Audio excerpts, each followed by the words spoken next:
In this video, I will show you how to put a text behind a person, behind an object or an animal. Mind you, to put a text behind a person or an animal have different ways of achieving it. So follow the tutorials closely so you don't make a mistake. Now to add the text behind a person, here's my video. You click on the video, you duplicate it. Now make sure you have clicked on the upper video. You come to your right hand section, you come to the remove background, and you come to auto removal, and you wait for it to finish processing. And this auto removal does not work well when you are doing with animals or objects. So continue watching.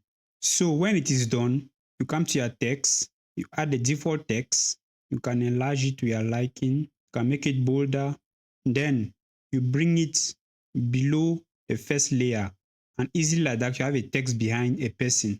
Now to add a text behind an animal or an object, it is totally different from the previous method. Let me just show you that the previous method is not going to work very well on animals or objects.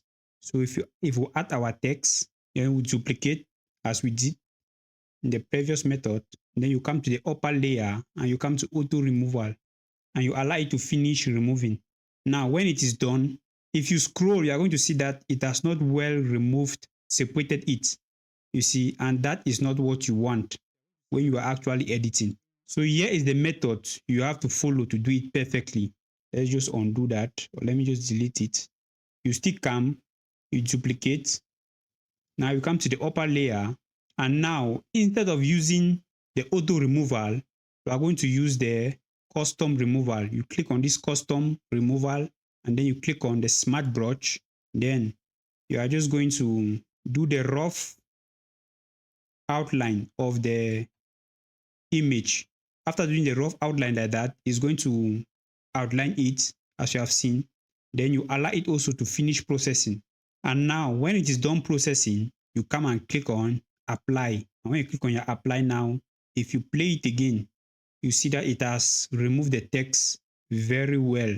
Please like the video if it was helpful so far. Let me say I want to add it again behind a mountain. So you click, you come to custom removal, and you just select the area like that. When it is done, you click on apply. Easily like that, you have your text behind the mountain.